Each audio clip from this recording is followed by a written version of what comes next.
La santé et la performance n'arrivent pas par hasard, elles se cultivent au quotidien. Alors agissez aujourd'hui pour demain. Soyez proactifs. Bien, bonjour tout le monde, bon retour sur cette intro spécialiste, nouvelle intro spécialiste. Aujourd'hui je suis avec Pierre-Yves Boutonnat, j'ai la chance d'être avec Pierre-Yves. Du coup Pierre-Yves a multiples casquettes, principalement ostéopathe, c'est là-dessus que je te connais.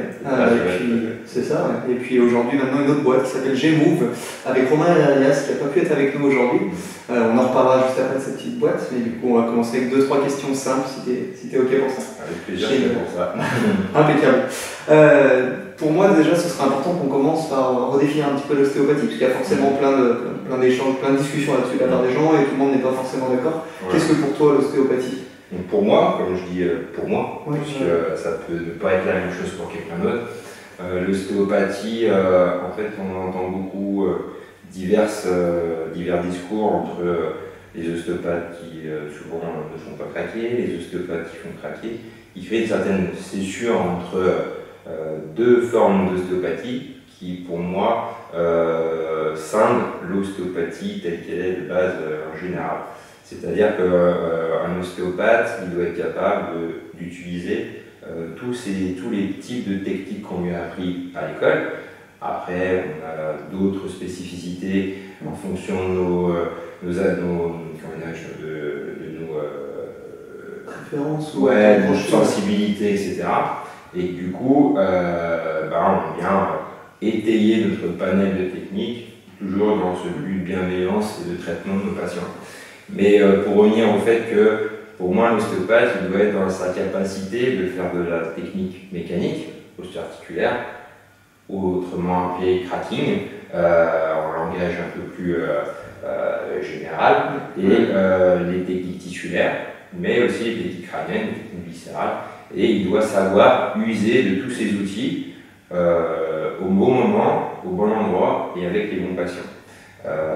Et c'est vrai qu'on entend encore trop souvent cette césure entre les deux, et pour moi elle est erronée, puisque dans nos études on a appris toutes ces techniques, et à mon avis il est important de les maîtriser. Et je pense qu'on a des types d'ostéopathes qui vont aller rester sur ce qu'ils vont préférer, ou par rapport à une fois de sensibilité, où il y a des gens qui vont plus aimer le tissulaire et donc qui vont se mettre à dos à l'articulaire, et inversement, les ostéopathes qui vont être beaucoup plus dans la mécanique et pas du tout dans le contexte tissulaire et crânien. Voilà. Ok, nickel, ça nous permet de préciser un peu plus, en effet, une seule discipline et après plein de spécialités au final, et où des préférences. Ouais, c'est extrêmement diversifié. C'est vraiment ça. Même toi tu fais d'ailleurs de l'ostéopathie en bassin.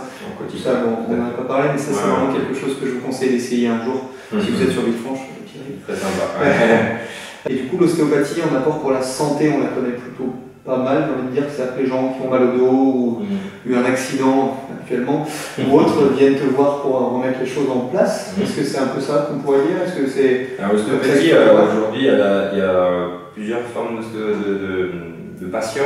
Vous avez les patients qui sont vraiment dans le curatif, c'est-à-dire qu'ils vont aller consulter dès qu'ils ont un symptôme, parfois même un gros symptôme, ils n'ont plus le choix, et là ils arrivent c'est un peu tard, c'est plus complexe, c'est pas impossible, et au contraire, parce qu'on va réduire considérablement le temps d'inflammation et le temps de douleur, mais il y a toujours, les séances sont plus douloureuses, parce qu'il y a de la douleur, et elles sont parfois un petit peu plus longues à être efficaces. Voilà.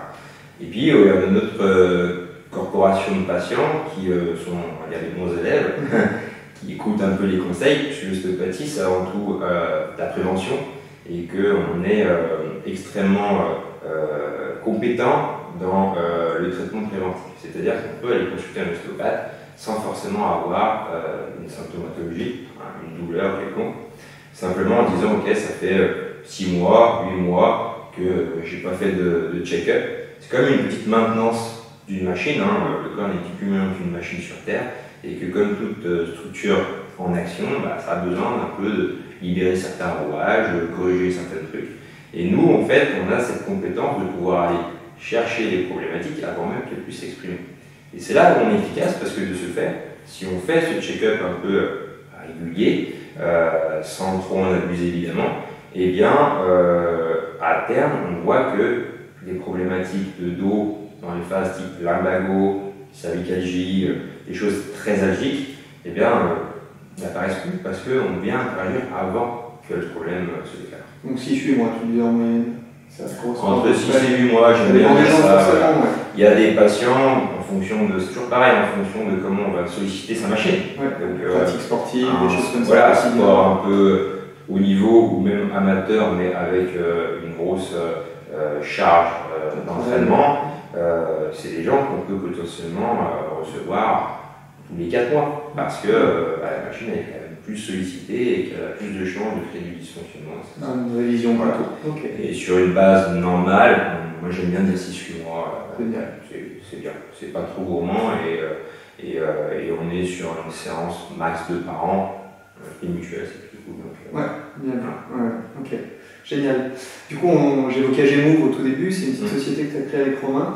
Ouais. Est-ce que tu pourrais rapidement nous dire ce que c'est? Parce que pour moi, elle a un apport sur toute la partie santé et performance que touche cette vidéo normalement à la base, et puis vous pourrez aller chercher un peu plus après. Ouais. Donc Gmove, en fait, c'est avant tout un organisme de formation qu'on a créé avec Romain. Romain qui, pour ceux qui connaissent, qui regardent la vidéo, est coach sportif de profession. Et en gros, on a eu l'idée d'associer un professionnel de soins ou de santé, en l'occurrence moi, l'ostéopathe, je suis plus professionnel de soins, et un professionnel du sport, et d'amener chacun nos compétences au service de la santé, mais de la santé en entreprise, c'est-à-dire que nous, on va fabriquer des formations sur mesure à des clients qui sont finalement des clients des entreprises, en créant une formation qui va venir taper sur tous les grands piliers de la santé. Donc on est au-delà d'une formation ergonomie un peu classique, je dirais plus ergonomie 2.0 pour nous, puisque on va non seulement pas forcément dire comment se placer, puisque c'est beaucoup de bon sens et finalement les gens maintenant commencent à le savoir. Par contre, on va leur expliquer comment ça fonctionne encore.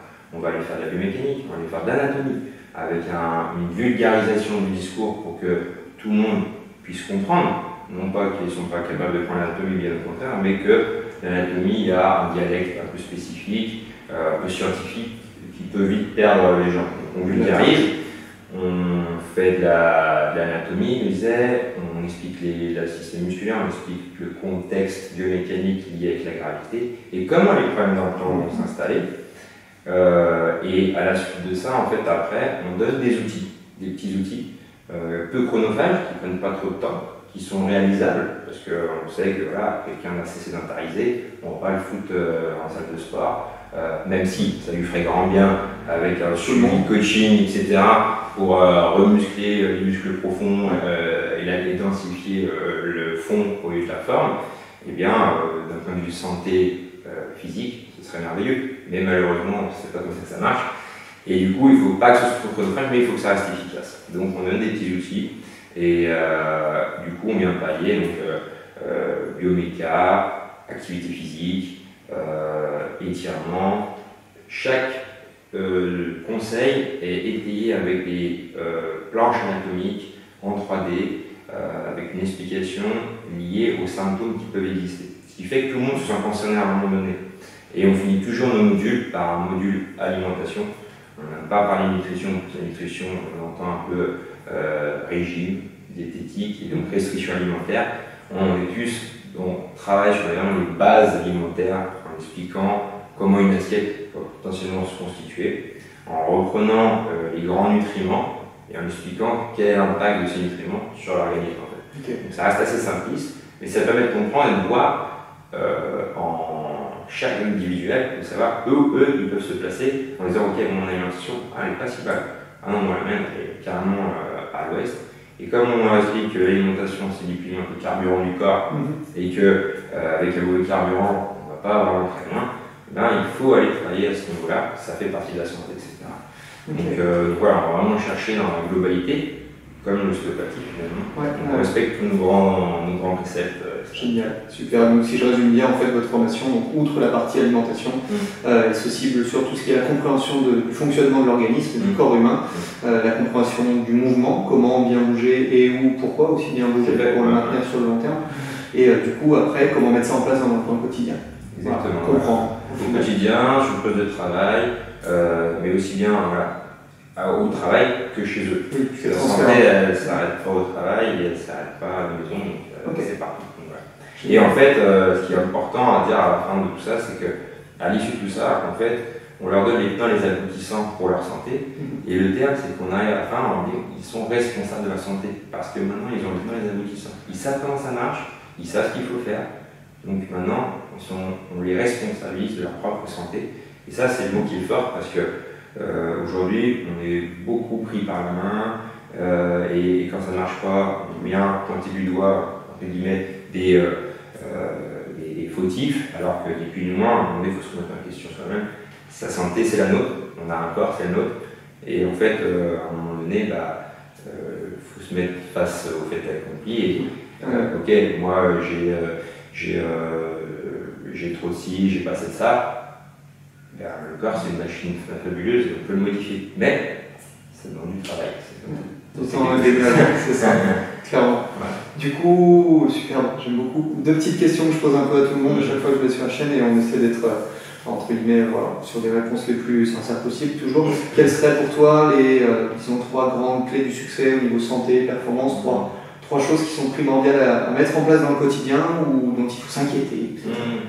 Alors, du coup, je vais respecter finalement ma trame Gémeaux, du coup, parce que ce serait finalement les 3 piliers de la santé, qui sont finalement l'activité physique, l'alimentation et le sommeil, auquel on pourrait rajouter 2 autres points de vitalité, qui sont respiration et hydratation. Mais les 3 piliers, moi je penserais, pour la santé en général, il faut avoir une activité physique, on le sait tous, c'est de base.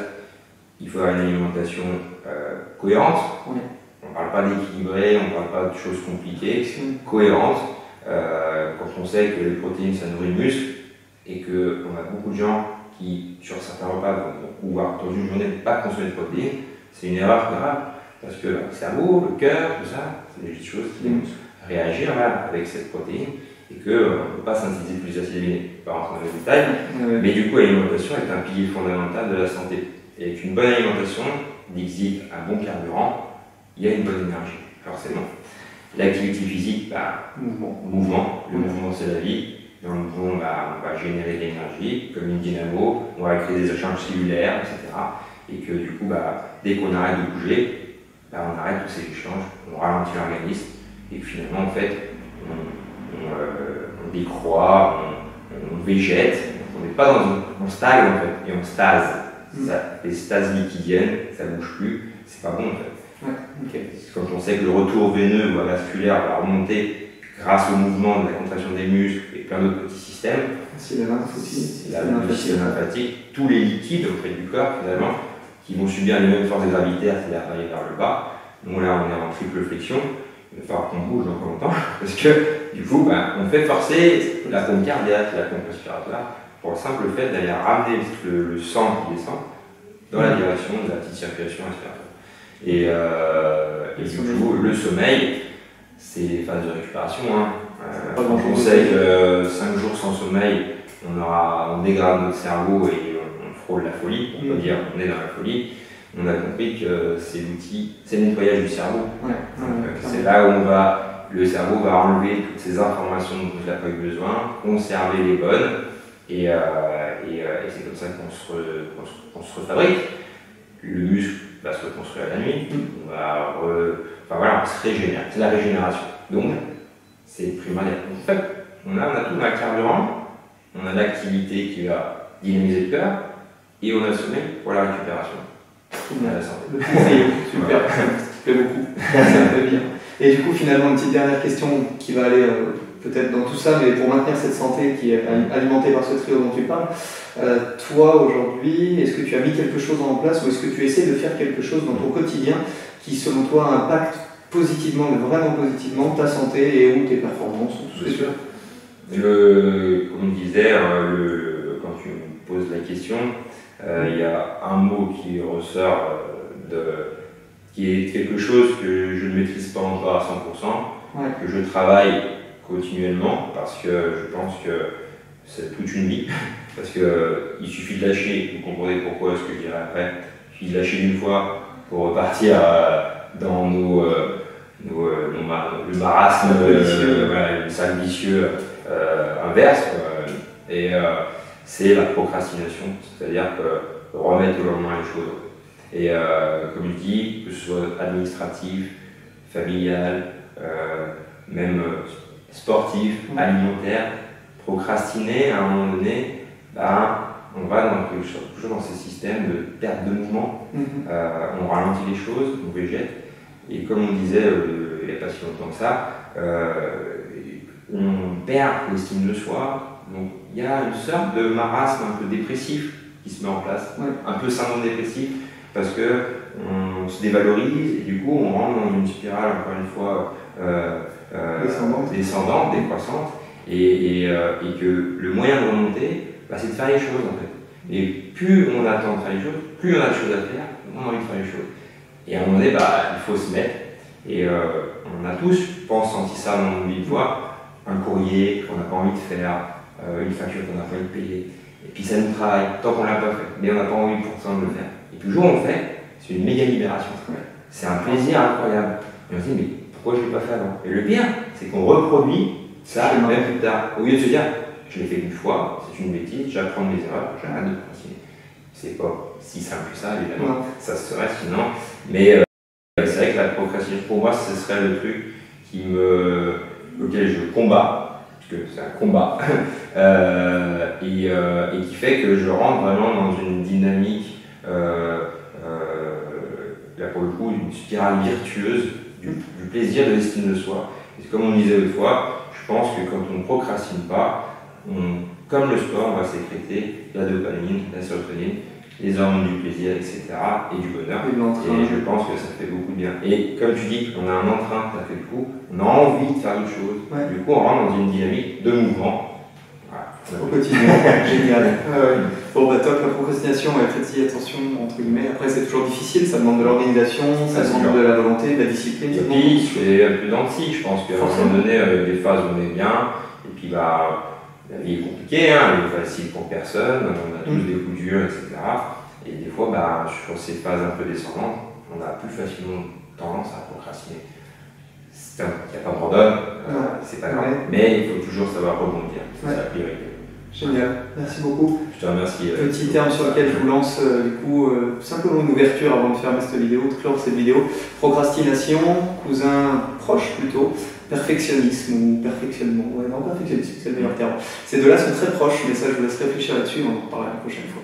Merci encore pour ton temps. Merci à toi, c'était un plaisir. Prends soin de toi, à la prochaine, et puis à la prochaine tout le monde. Au revoir. Merci, à bientôt et pensez futur, vivez présent. Salut.